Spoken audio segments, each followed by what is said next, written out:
বিসমিল্লাহির রহমানির রহিম। আসসালামু আলাইকুম। সুপ্রিয় ছাত্রছাত্রীবৃন্দ, সরকারি হনর কলেজে আয়োজিত ম্যানেজমেন্ট অ্যাকাউন্টিংয়ের অনলাইন ক্লাসে তোমাদের স্বাগত জানাই। আজকে আমরা আলোচনা করব অ্যাবজর্পশন কস্টিং এবং ভেরিয়েবল কস্টিং নিয়ে, অর্থাৎ যাতে বাংলা বলে পরিশোষণ এবং পরিবর্তনশীল ব্যয়। এই আলোচনা থাকবে যে অ্যাবজর্পশন কস্টিং এবং ভেরিয়েবল কস্টিং কাকে বলে, এই দুইটা কস্টিংয়ের মধ্যে পার্থক্য কী, এই দুটো কস্টিংয়ে কীভাবে কস্ট শিট বের করা হয়, এগুলোর বৈশিষ্ট্য কী এবং এগুলোর প্রয়োগ হচ্ছে কী, এগুলো নিয়ে আমরা কথা বলব। তো চলো আজকে আমরা আলোচনায় যাই। প্রথমে আমরা জানবো যে অ্যাবজর্পশন কস্টিং কাকে বলে। Absorption costing is a costing method that indicates all manufacturing costs, direct material, direct labor, and both variable and fixed manufacturing overhead in the cost of unit of product. Absorption costing is also referred to as full cost method because absorption costing includes all cost of production as product cost. তারপর এটা যে feature আছে যে in absorption costing product cost is determined on the basis of full cost. Cost of inventory will be higher in absorption costing.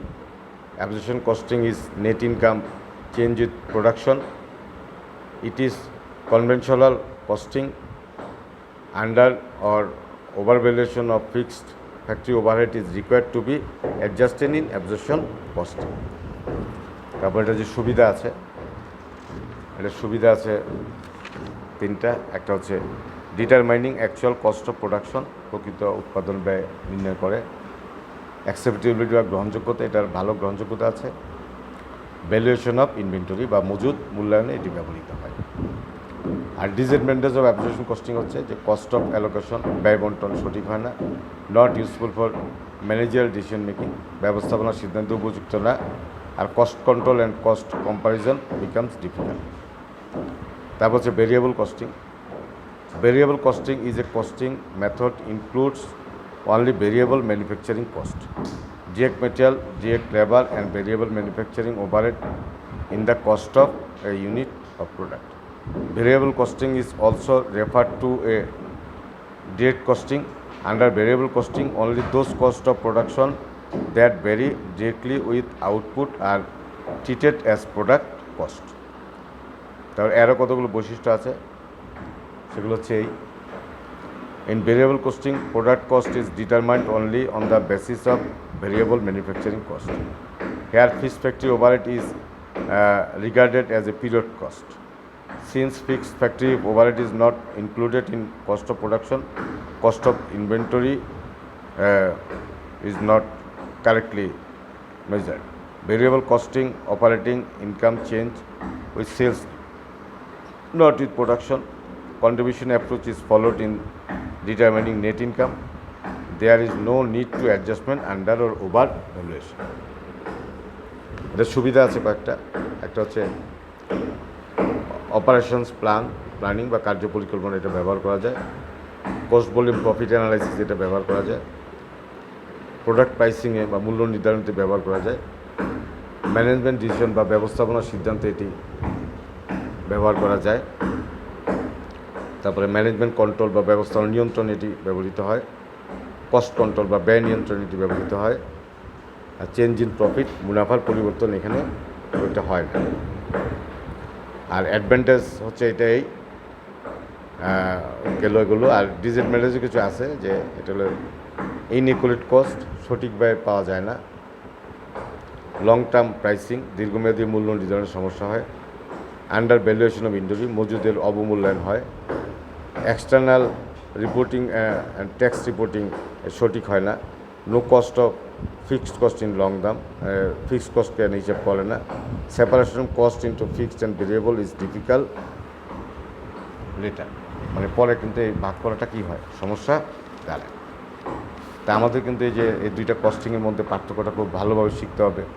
এই পার্থক্যটা ডেফিনিশনে হবে, competition of cost of প্রোডাকশনে হবে, ফিক্সড ফ্যাক্টরি ওভারহেডে হবে, ভ্যালু অফ ইনভেন্টরিতে হবে, gross profit হবে, তারপর net ইনকামের দিক দিয়ে হবে, ইউটিলিটিতে হবে, রিপোর্টিংয়ে হবে, ব্রেক ইভেন অ্যানালাইসিস হবে এবং ভেরিয়েন্স অ্যাডজাস্টমেন্টে হবে। তারপর একটা জিনিস আমরা জানবো যে product cost and period cost. Product cost includes all the costs that are involved in making a product.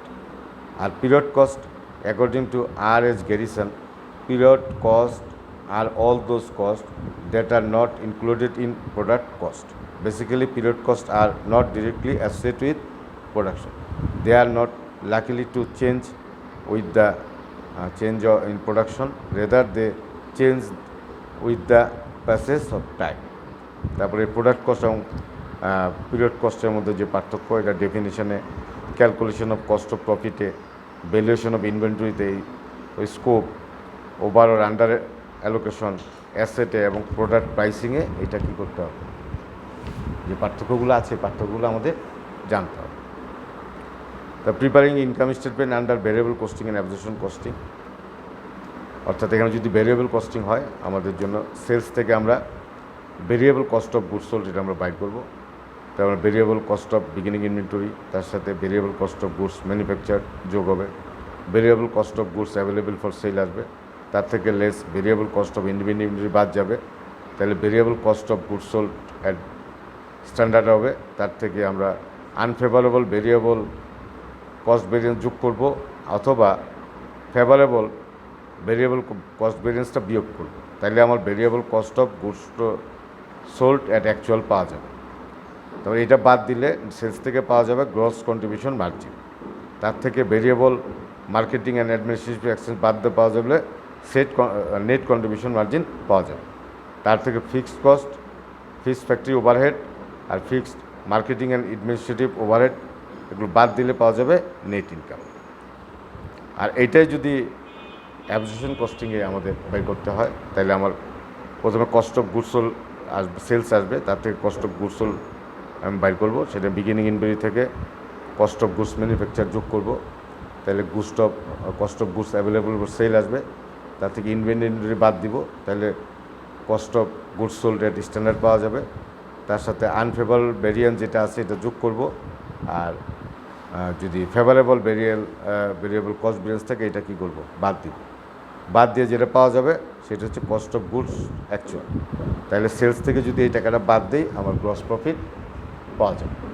Gross profit পাওয়া যাওয়ার পরে আমি অপারেটিং যে এক্সপেন্স আছে, অর্থাৎ variable marketing and administrative expense, fixed marketing and administrative expense, এই দুইটা আমি বাদ দিই।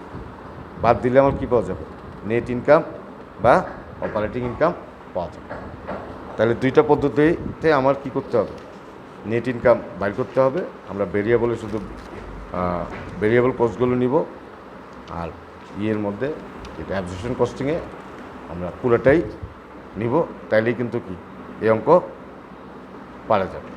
তাহলে এই অঙ্কের জন্য যেটা হচ্ছে এই যে আমার অ্যাবজর্পশন কস্টিংয়ে সেলস থেকে আরম্ভ করে আমার যে প্রফিট মার্জিন সেটা যাওয়া, এবং ভেরিয়েবল কস্টিংও আমার কি সেলস থেকে শুরু করে আমার প্রফিট মার্জিন পর্যন্ত যাওয়া, এই পর্যন্ত যে কাজগুলো আছে এই কাজগুলো আমার কী করতে হবে, করলেই আমার এই চ্যাপ্টারের কাজটা কী হবে, শেষ হবে। তাহলে এই ছিল আজকের আলোচনা। আমি যদি আলোচনাকে একটু সামারি করি, প্রথমে আমাদের লাগবে যে অ্যাবজর্পশন কস্টিং এবং ভেরিয়েবল কস্টিংটা কী। এর জবাব হচ্ছে যেখানে ফিক্সড কস্ট এবং ভেরিয়েবল কস্ট দুইটাই যোগ করা হয়, দুইটাই বিবেচনা নেওয়া হয়, সেটা হচ্ছে কি অ্যাবজর্পশন কস্টিং বা ফুল কস্টিং।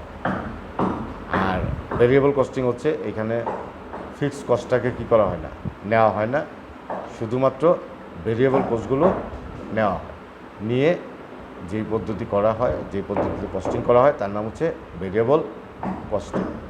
তা আমার এখানে অঙ্কের মধ্যে চাওয়া হবে যে অর্থাৎ যেই মেথড আমার চাবে এটা কিন্তু তারা বলে দিবে যে এটা কোন মেথডে অঙ্কটা করতে হবে। যদি ভেরিয়েবল কস্টিং করতে হয় তাহলে ভেরিয়েবল কস্টিং করতে হবে, আর যদি ফিক্সড কস্টিং হয় বা অ্যাবজর্পশন কস্টিং হয় তাহলে অ্যাবজর্পশন কস্টিং করতে হবে। করে আমার সেলস যে রেভিনিউ আছে সেলস রেভিনিউতে অঙ্কটা শুরু হবে, তার থেকে যত খরচ আছে সব খরচ বাদ দিয়ে যদি আমাদের অ্যাবজর্পশন কস্টিং হয় তাহলে দুই রঙের খরচই বাদ যাবে, একটা প্রোডাক্ট কস্ট, পিরিয়ড কস্ট বা এটা ফিক্সড এবং ভেরিয়েবল দুই প্রকার খরচই বাদ দিয়ে আমার কী করতে হবে, নেট ইনকাম বাই করতে হবে। আর যদি ভেরিয়েবল কস্টিং হয় শুধু কি ভেরিয়েবল কস্টিংগুলো বাদ দিয়ে আমার কী করতে হবে, নেট ইনকাম বাই করতে হবে। তাহলে এইভাবে আমার নেট ইনকাম বাই করা পর্যন্ত এই অঙ্কটা করতে হবে। এই ছিল আজকের আলোচনা। আশা করি সবাই বুঝতে পেরেছো। পরবর্তী আলোচনা দেখার আমন্ত্রণ জানিয়ে এখানেই শেষ করছি। সবাই ভালো থাকো। আসসালামু আলাইকুম।